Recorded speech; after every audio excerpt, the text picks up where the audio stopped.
شبان جڑا وہ مہینہ ہے جنوں پاک رسول صلی اللہ علیہ وآلہ وسلم نے فرمایا کہ اے شبان میرا مہینہ ہے تے اے میں ہی ایندا اجر دیواں گا۔ مہینے کندے نے اللہ دے، سال کندے نے اللہ دے، سا کھڑیاں اللہ تعالیٰ ہر چیز کر رہا ہے، قادرت مطلق ہے، ان اللہ علی کل شیء قدیر، وہ تے مالک ہے تے اللہ دے سونے محبوب فرما رہے نے کہ اے جڑا ہے شبان دا مہینہ جڑا ہے اے میرا مہینہ ہے تے ان دے اندر جڑا ہے نا اجر جڑا ایندا ہے او میں محمد ہی عطا کراں گا۔ اللہ اکبر۔ اور اے پاک مہینہ ہے جس مہینے نو اکثر بعض کا سادہ لفظ اندر شبرات والا مہینہ بھی کیا جاتا ہے کہ یہ شبرات والا مہینہ ہے۔ سب تو پہلا شبرات دا سانو مطلب پتہ ہونا چاہیے کہ یہ شب برات ہے کی چیز، کیا کسی اللہ تعالیٰ نے کوئی ایسا اہم معاملہ اس دن پیش آیا سی، کیا اس دن کسی بعض اوقات سوال ہوتے ہیں کسی نبی دی برات ہونی ہے اس وقت شب برات کیا جاتا ہے، کیا کچھ ایسے معاملات ہونے تا شب برات کیا جاتا ہے۔ سب تو پہلے سانو یہ پتہ ہونا چاہیے کہ شب برات کا مطلب کی ہوتا ہے۔ جدوں شب برات کا سانو مطلب سمجھ آ گیا ادو سارے مطلب ہی حل ہو جانے نے، سارے مسئلے ہی حل ہو جانے نے۔ شب مہینہ کہندے نے اپنا رات، شب مہینہ کی ہوندا ہے رات، برات دے کئی مہینے نے، مفسرین نے دے 3 مہینے خاص طور پہ کیتے نے۔ ایک مہینہ ہے برکتاں والی رات، دوسرا مہینہ ہے تقسیم والی رات، مغفرت والی رات، تنگی والی رات۔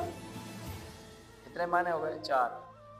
پہلا او کی ہو گیا مغفرت والی رات، بالکل اس رات مغفرت ہوتی ہے، میں کہ چل کے حدیث پاک آپ کے سامنے پیش کر دی ہے اس رات کے والے رات۔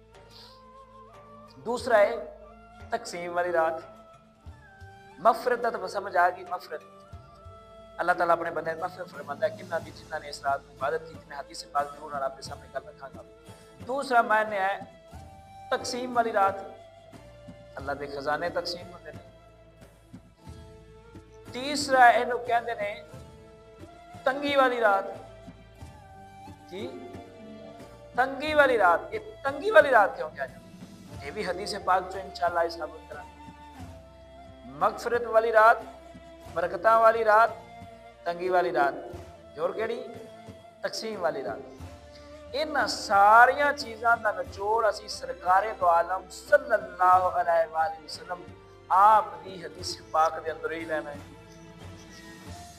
حضور نبی رحمت صلی اللہ علیہ وآلہ وبارک وسلم آپ دی حدیث پاک دا مفہوم ہے، یہ صحابہ پاک عرض کرتے ہیں کہ مغرب دا ویلا ہویا جدھر یہ 14ویں دن سی تے 15ویں رات سی تے مغرب دی نماز ادا کرن تو بعد اسی سرکار مغرب ٹائم اسی سرکار دے نال ساں، اسی پیچھے پیچھے سرکار دے چل رہے ساں، سرکار اگے کے سن، حضور نبی علیہ السلام نے یکدم اپنیاں ایڑیاں اٹھا لیں، ایڑیاں اٹھائیاں، صحابہ نے اسی پریشان ہوئے، کوئی معاملہ پیش ہو گیا ہے، کوئی گھنٹہ سرکار نے معاذ اللہ کسی چیز نے نقصان پہنچایا ہے، سرکار نے اپنی ایڑیاں اٹھا لیا۔ کہتے ہیں جب چند قدم اگے گئے نا تے حضور اکرم صلی اللہ علیہ وسلم نے اپنے ہور پاؤں پیچھے اٹھا لیا۔ کہتے ہیں چند قدم گئے تے حضور اپنے پپاں دے پل یا انگلیاں جڑیاں نے انہاں دے پل چلنے لگ گئے۔ سرکار دی بارگاہ دے اندر عرض کیتی مازاق دے نینا والیا سونیا اے اچانک تساں اڈیاں چکیاں، پھر تسی اے یعنی کہ تھوڑا پباں دے پار ہوئے، پھر تسی زیادہ پباں دے پار ہویا، پھر تسی اپنی انگوٹھے تے انگلیاں تے وزن پا کے چلن لگ پے ہو۔ سونیا ماجرا کی؟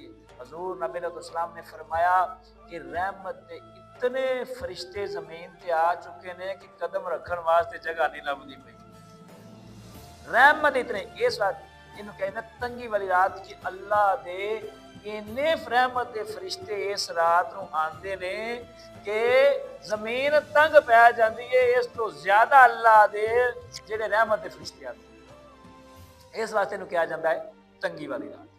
ہون آ جائیے تقسیم والی رات تھی. یہ بھی حدیث پاک